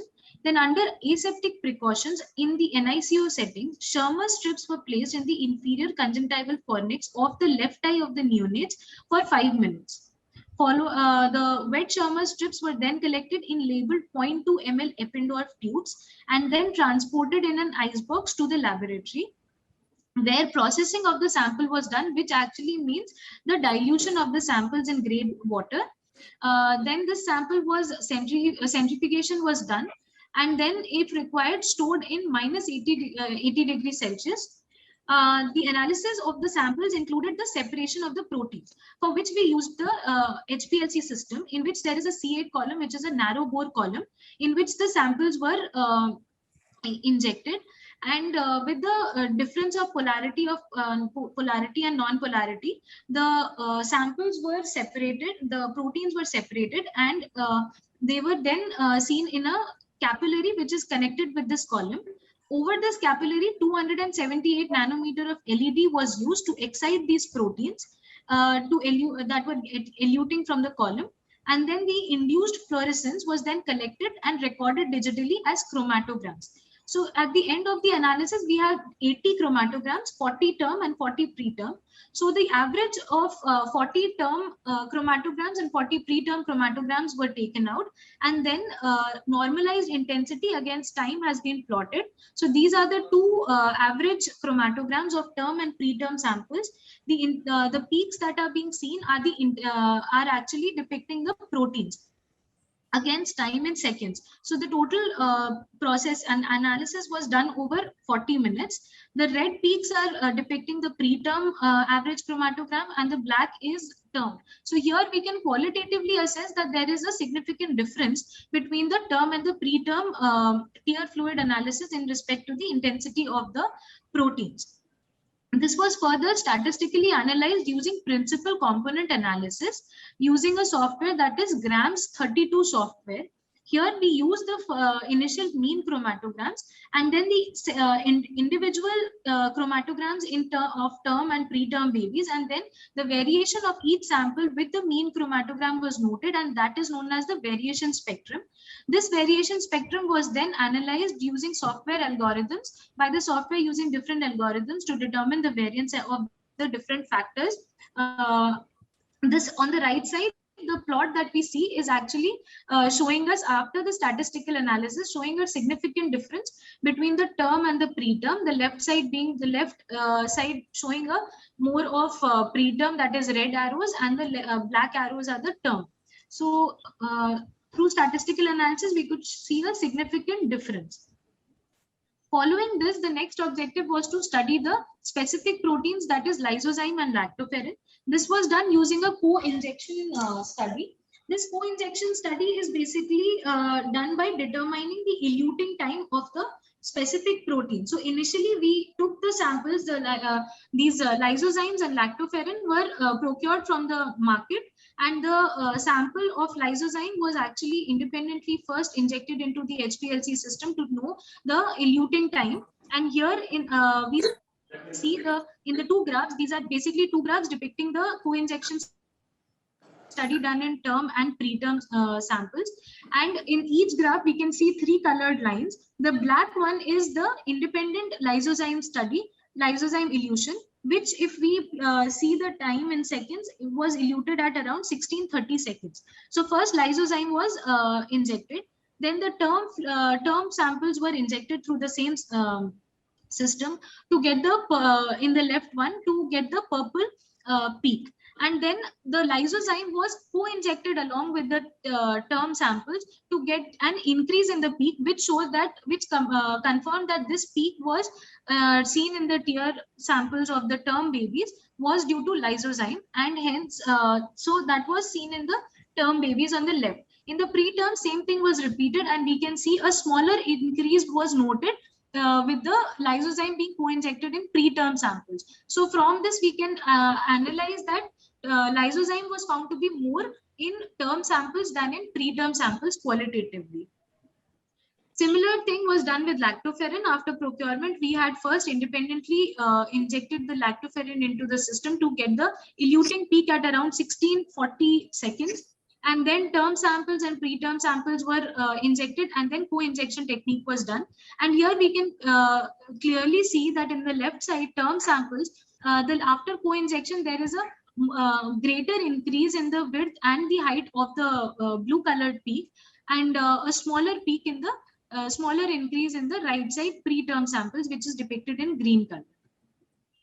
Coming to the discussion, here we had used high performance liquid chromatography with LED induced fluorescence. The average values of the term and preterm neonatal chromatograms in the study intensity of the protein elution, which was statistically found to be significant using principal component. Earlier, tear film has been studied, and the techniques used were gel electrophoresis, Bradford assay, and mass spectroscopy. In our study, we have used HPLC LED, which is a novel technique and is the first study using this method to assess the neonatal tear samples. The advantage of this HPLC LED induced fluorescence is the high sensitivity. It has nanomolar detection sensitivity. Earlier we got micromolar detection sensitivity with the other techniques. It is a cost effective and a simple technique which has an easy learning curve. Lysozyme and lactoferrin are the two most abundant antimicrobial proteins in the tear fluid and play important roles in innate mucosal defense, hence selected for this study. Co-injection technique was used for the qualitative assessment based on the elution time of the two proteins separately. The elution time of lysozyme was noted to be 1630 seconds and of lactoferrin was 1640 to 50 seconds. Tear proteins both qualitatively and quantitatively reflect the health of the underlying tissues and are useful for their evaluation in health and disease, as well as some systemic conditions. So in-depth analysis of healthy newborns' tear proteome will provide baseline information that may help the researchers to monitor and assess the newborn's eye conditions and diseases, as well as the systematic complications. At the end, the protein in our study, we conclude that the protein profile of the term and the preterm showed difference in the intensity of tear film proteins using our setup. Our system was able to detect the two proteins in the two groups. Qualitatively, the study concluded that there is significant difference in the expression of proteins in term and preterm neonates. The results of this study will help us to conduct more research to find out the significant factors for ocular surface changes, such as with age, gender and ethnicity in newborns and children, to make responsible conclusion on tear function or other ocular surface variables, and to study clinical and epidemiological factors for pediatric ocular surface disease compared to the adult population. I would like to extend my thank you to Dr. Leslie Edward Lewis, sir, who is Professor and Head of Department of Pediatrics in KMC Manipal, and Dr. Santosh Chidangal, who is Professor and Head of Department of Atomic and Molecular Physics, Mahi Manipal. Thank you.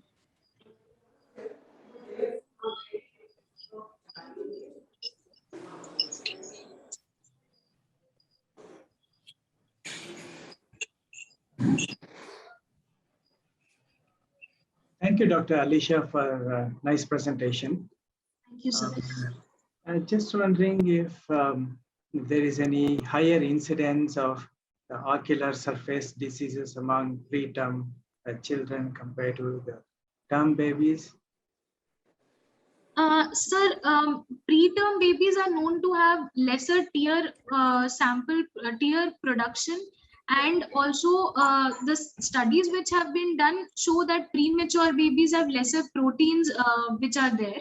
So based on that, proteins being less and proteins having antimicrobial property, we wanted to study whether there is any how is the tear film stability production development over time from preterm to term. But as such in preterm, sir, depending on the birth methods and other conditions, since they are a little weaker, we get more, they are more prone to infection, sir. But Could I ask a question, please? Hello? yes, ma'am. Yeah.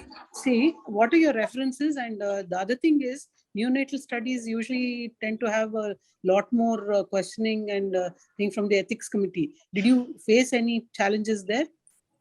No, ma'am. I did not face. We had actually we have taken ethical clearance in the beginning.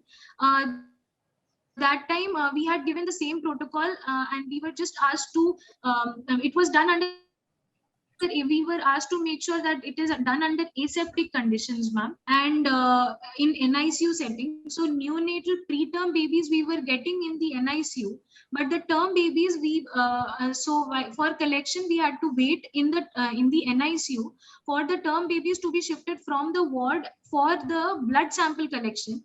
And only there, after the parents' written informed consent was done, only in the NICU when they come for their sample collection in the yes, ma'am. Yeah. So, were there any references for such a procedure to be done? Because your presentation does not mention references. Ma'am, I have mentioned the references below in each slide.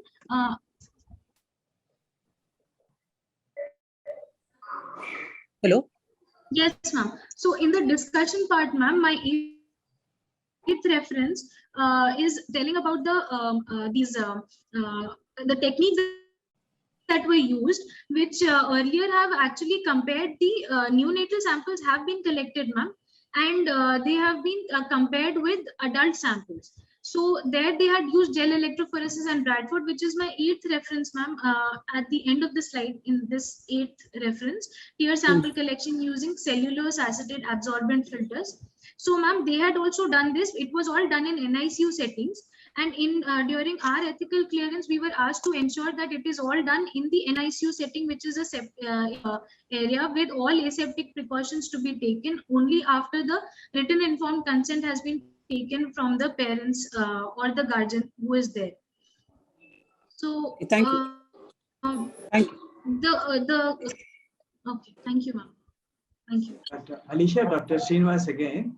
The novelty of your presentation is with HPLC LED method, isn't it? Yes, sir. Yes, sir. How is it different from the other techniques? Did you have yourself or the lab would process it?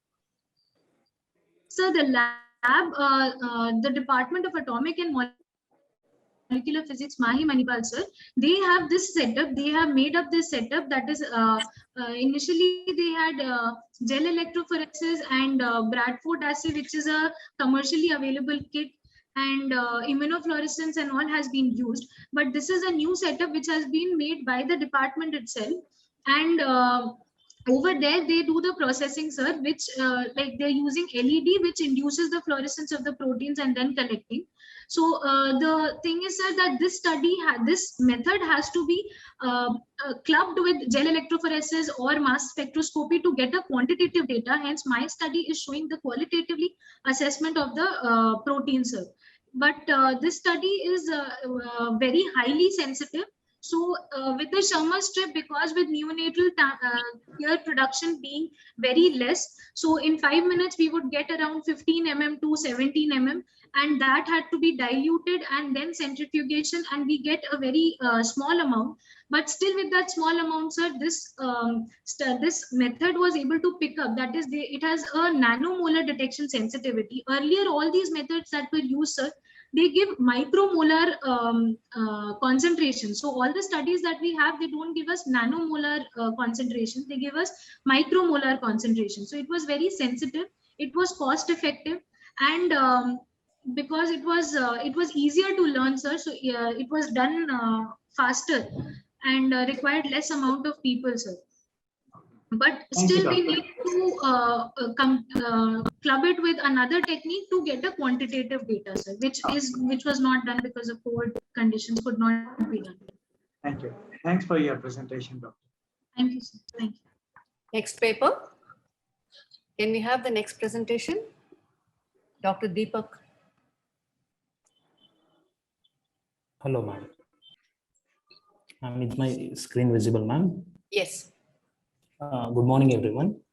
My free paper is on transient retrobulbar amphotericin B used as an adjuvant in ocular mucormycosis. Coming to introduction, rhino-orbital cerebral mucormycosis is a life-threatening angio-invasive disease seen almost exclusively in immunocompromised hosts.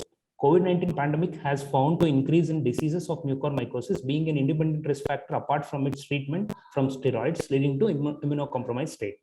Other risk factors include diabetes and immunosuppression therapy. Due to the increase in the number of cases of mucormycosis, active treatment becomes essential. From many years, treatment consists of systemic antifungals along with debridement, excenteration, functional endoscopic sinus surgery, and reversal of immune status. Since it's an angio-invasive disease leading to vascular thrombosis, poor penetration of the systemic antifungals is noted. Transcutaneous retrobulbar amphotericin B treatment is a minimally invasive and safe technique. It is used along with the systemic antifungal, FES, and debridement and excenteration. Objective of my study is to know the effectiveness of transcutaneous retrobulbar amphotericin B, which is used as an adjuvant in rhino-orbital mucormycosis in this COVID-19 pandemic. Coming to materials and methods, it was a retrospective interventional study. Out of 43 patients admitted in the post-COVID mucormycosis ward, 27 patients with rhino-orbital involvement who were receiving the systemic amphotericin B and had undergone FES were taken into the study. And after satisfying the inclusion criteria, they were given transcutaneous retrobulbar amphotericin B for 7 days consecutively. Then visual acuity, ptosis, and swelling were observed on the first day of the treatment and after 2 weeks. Inclusion criteria includes those who are above 15 years or more with post-COVID or post-severe acute respiratory illness with rhino-orbital mucormycosis were included in the study, and the diagnosis of mucormycosis was made clinically after KOS culture and CT imaging. Exclusive criteria include allergic to amphotericin B, patient with cerebral involvement, who are having rhino-orbital mucormycosis beyond orbital apex and with pulmonary involvement, and COVID positive patient with ROM and rhino-orbital mucormycosis who are on oxygen therapy and systemically unstable patients. Coming to the procedure, initially a test dose of 0.5 ml is given, then dilution of 50 mg vial of amphotericin B was done with 14 ml of sterile water, which makes a constitution of 3.5 mg per ml. Then it is wrapped in a dark paper. In aseptic precaution, after giving 1 ml of 2% lignocaine in the subcutaneous space, 1 ml of liposomal amphotericin B containing 3.5 mg is taken in a 2 ml syringe with 26 scotch, 1-inch needle, and passed inferiorly at the junction of medial 2/3 and lateral 1/3, directly inferior-medially without any resistance. Slowly, this 1 ml of injection is pushed into the retrobulbar space, and proptosis and the tense globe is noted. These are my images of day 1 and after the improvement. Coming to the results, there was no change in the visual acuity in our study. 27% of severe ptosis improved to mild ptosis, 15.4% of moderate ptosis improved to mild and no ptosis, and 46% of patients with swelling was recovered. Coming to discussion, there was no change in the visual acuity, unlike in other studies. It can be initiated effectively in patients in whom aggressive orbital debridement is not favored and or burden of the disease is not substantial. There can be transient inflammation from amphotericin B deoxycholate as per the few studies. Tram B with local debridement can be an alternative to excenteration. Unlike our study, most of the patients underwent FES debridement along with systemic amphotericin B. Conclusion. Transcutaneous retrobulbar amphotericin B can be used effectively for treatment of rhino-orbital mucormycosis. It can also be used in patients where other treatment modalities cannot be used. These are my references. Thank you, ma'am. Doctor, I'd like to make a few comments regarding the injection of amphotericin B. One, see the cost of whatever you used liposomal, isn't it? Yes, ma'am. What was the duration? What was the frequency of injections given? Ma'am, 7 consecutive days, 7 injections, ma'am. 7 injections. So yes, what was the cost to the patient? Because it's a very expensive drug and mostly not available to the common man. Ma'am, actually, it? we had a attached government hospital, ma'am. They were all supplied for free, ma'am. Yeah, because regular patients who needed the amphotericin B in the COVID status were not getting it, because I know of a lot of patients who said we're unable to source it, right? Yes, ma'am. The It other was thing almost is you give 3,000 to 4,000, ma'am. Yes, ma'am. 3,000 to 4,000 per vial, ma'am. But later Yeah. it was reduced after the district collector, they communicated with the government and they reduced the price, ma'am. Okay, so just giving this, the follow-up period was seven injections, 7 days, isn't it? Yes, ma'am. The spread of mucor, if it is a fulminant disease, goes very, very rapidly. And, you know, did you have any follow-up regarding the CTs and things like that? Ma'am, I didn't get your MRI, question, ma'am. which you should have. No, see, supposing you gave the injection, Yes, it ma'am. is like you've just given the local injection. The spread can happen even otherwise. Yes, ma'am. Right. So how did you monitor the patient's other status just other than the clinical evaluation of the patient? Ma'am, we have monitored only on visual acuity, ptosis and Yeah. hello, ma'am. So I get There are you. no imaging studies which show what was the response to the amphotericin injection. Ma'am, these are the some of the images I could. No, imaging studies are there which shows any change in the extent of mucormycosis. We do have taken the MRI contrast enhanced MRI after 2 weeks of tram, ma'am. Huh. Have you shared that here? Did I miss seeing it? No, ma'am. There was a limitation of 14 slides, ma'am. So Okay, no. Apart from the slide thing, what was the experience? The CT MRI showed that the patient had some improvement even in the CT MRI pictures. yes, ma'am. Those who had local enhancement like medial rectus, inferior rectus was the most common, ma'am. Those they got improved, ma'am. And beyond orbital apex. For all these patients? Yes, ma'am. Was FES was done for all the patients? Yes, ma'am. By the endoscopic route, was any other treatment given? No, ma'am. Because in the first, the first thing is you have to clear the sinuses, because it's, so if you have done FES and the retrobulbar injection of mucor, that may sort of be the correct procedure. Yes. Injection of is not the correct procedure. See, generally when you start treating mucor, it is the sinuses that need to be cleared. And that's a must in all patients. Yes, ma'am. All the patients, for all the patients, FES was done and systemic amphotericin was going, ma'am.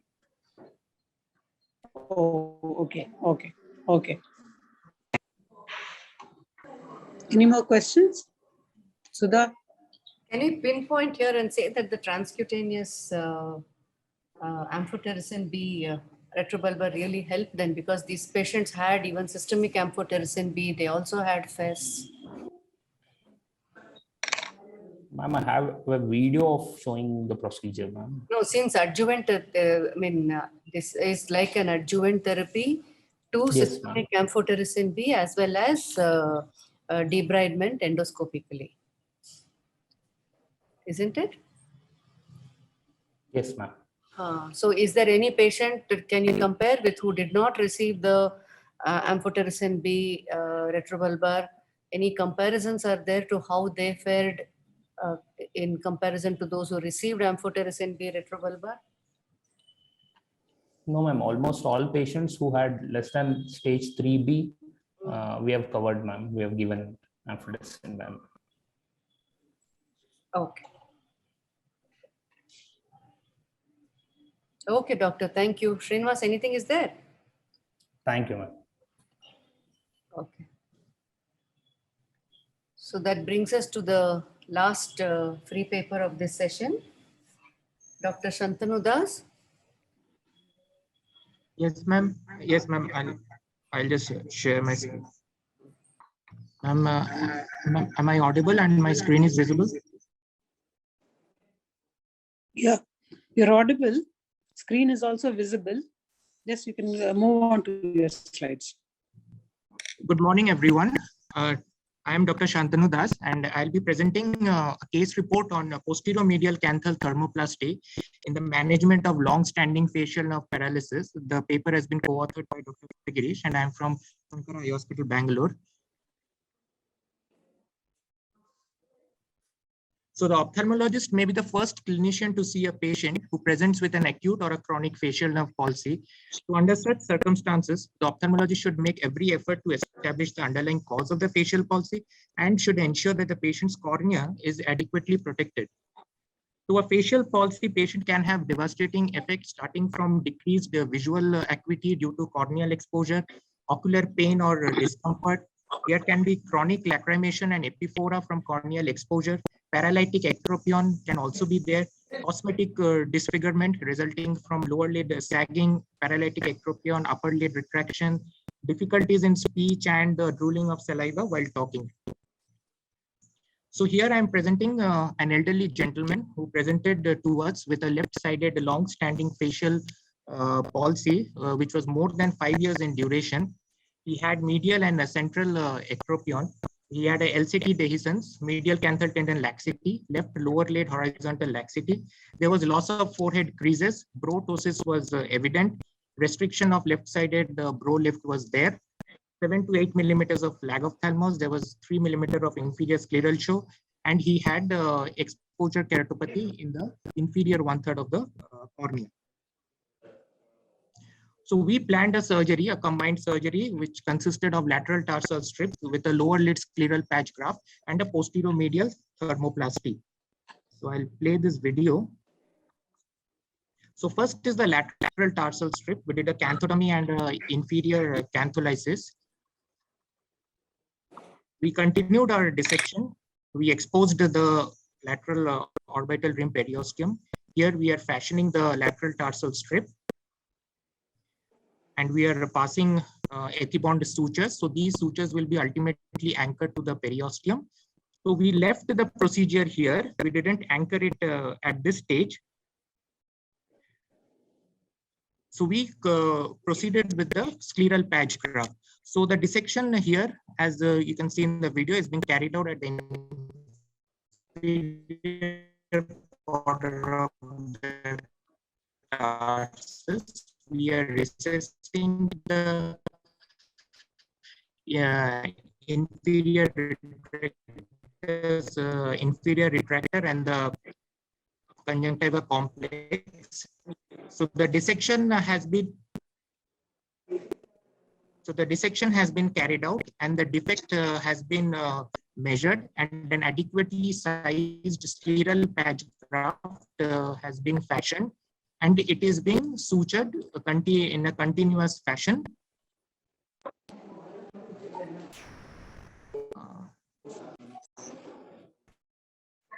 One second, ma'am. Ma'am, my video is visible? Excuse me. Ma'am, my video is visible. Video is visible. Hello. Hello, video is visible. Ma'am, am I audible? Hello. Yes, you are audible. Yeah, you are audible and visible. Okay, ma'am, am I audible, ma'am? Yes. Okay, ma'am. Sorry. Yes, ma'am. Yes, ma'am. Yes, ma'am. Okay. So we are continuing with the scleral patch graft, and sorry, ma'am, the video got stuck. 1 second. Go ahead, you can keep talking. The video will play later.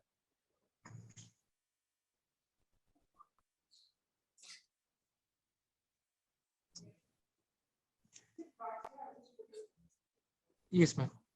So after the scleral patch graft has been done, we proceeded with the medial thermoplasty procedure, where thermal burns using a RF cautery was given in the medial canthal area, taking into account that we don't damage the caruncle as well as the, and then a double arm, the 60 Wycliffe suture was taken, and it was passed just lateral to the punctum, and then the suture was passed through a firm tissue below the caruncle, and it was anchored. So here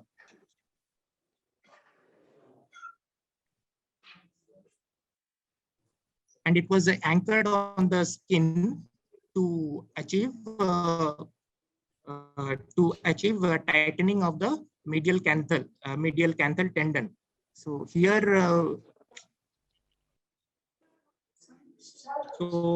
this is the post-operative picture.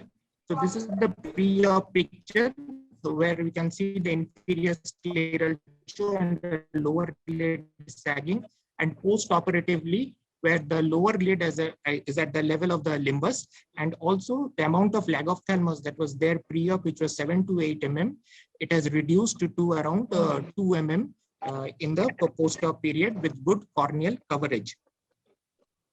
So posterior medial canthal thermoplasty, it works by creating a directed posterior lamellar scar, and the technique involves a posterior lamellar diathermy burn between the medial canthus and the medial end of the tarsal plate, pairing the canaliculus as well as the punctum. So it works on the principle of reattaching the dehisced Horner's muscle to the tarsal plate. Now, why this technique? This technique is a simple, it's quick, and it's minimally invasive because it's non-incisional without any external scar. The canaliculus and the lacrimal system are preserved, unlike with medial canthal resection procedures, where we need to sacrifice the lacrimal drainage system. PMCT, it also induces more fibrosis than that has been produced by medial canthoplasty. And posterior medial canthal thermoplasty, it causes less visible scarring, and there was massive, and it doesn't require any medial resection.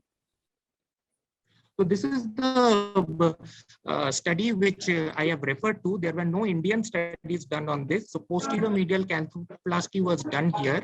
We have taken 77 patients with ectropion, the paralytic ectropion, and they have got 90% results, like 90% satisfaction, 90% resolve, as well as in 85% of their patients, they could see a good lower lid lift post the surgery.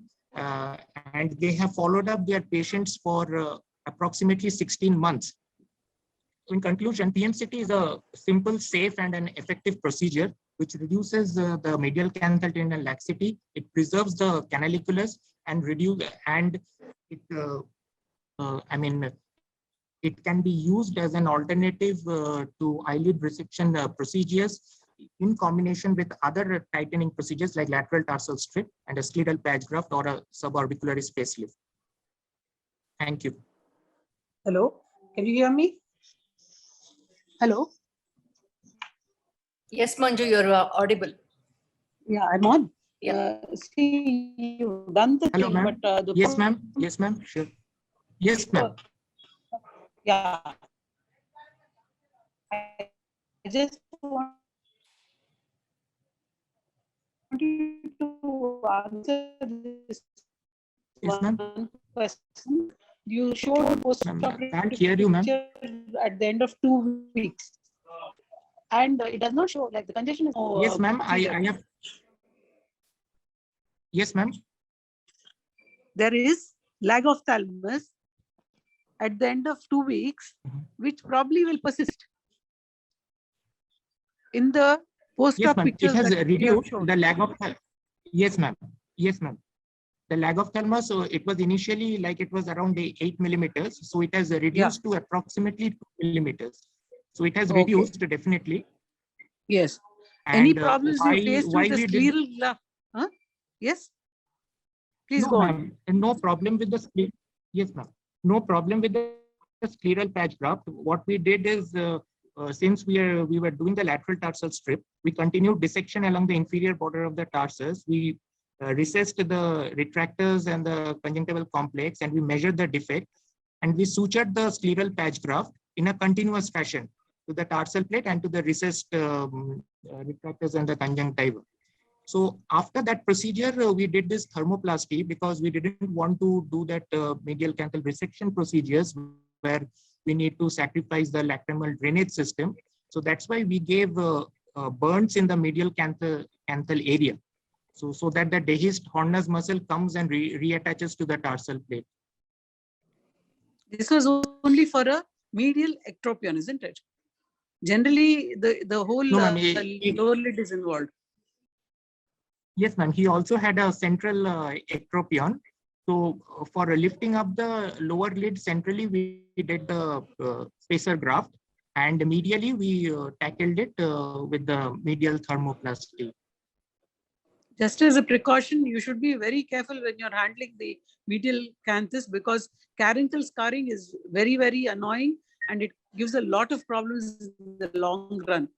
So if at all you've done it, it's good of you, but your person who does it should all how much of treatment you have given around the medial canthus. Yes, ma'am. This is a case series which we are still compiling, and this patient we have followed up till 1 month.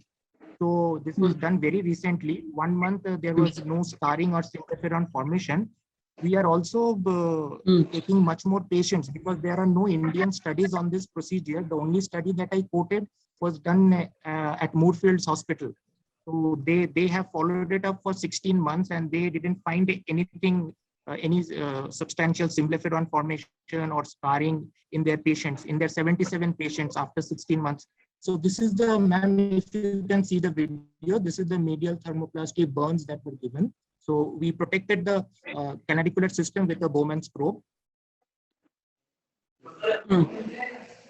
Yeah.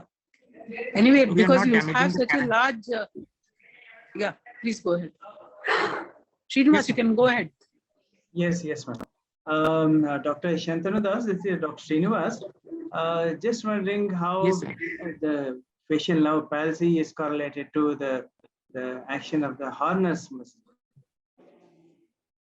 Muller's muscle. Yes. Because of the damage to the orbicularis, because the orbicularis will be continuing with the hornals medially. So the thing is, because of the paralytic nature of the orbicularis, the loss of tone of the orbicularis, so these muscles also get paralyzed and it gets dehisced. And so that's why the scar is being formed to reattach it to the tarsal plate. So how do you identify such dehiscence? How yes, sir? How do you identify the dehiscence? Yes. The dehiscence can be identified with the loss of lower eyelid creases. Like in a paralytic facial palsy patient, definitely there will be loss of lower eyelid creases. Now, even if it is not a case of paralytic facial palsy, like patients with involutional ectropion, so there will be that loss of lower eyelid crease, which gives us an idea that the retractors and this muscle could be dehisced. Anyway, I would have liked it since you have such a large group of patients who already undergone the procedure. Instead of having just a case report, it would have been nicer if you had presented the findings of those patients who have fulfilled at least 2 or 3 months of follow-up with you. That would have been a very, very good study. You see, because it's a unique study, and having had so much data, a single case report will not be very conclusive regarding the benefits of the procedure, isn't it? Yes, ma'am. Yes, ma'am. We are compiling the case series. Like we started recently compiling all the patients. So we are targeting at least 30 patients over a period of at least 6 months if we can follow them up. So we are in the process of doing that study, and we have just started in October. We wanted to describe this new surgical technique. Yes. Okay. Thank you. Thank you, ma'am. So that brings us to the end of the session. Yes, I think everybody has presented. If anybody has not presented, please just give a call or something like that.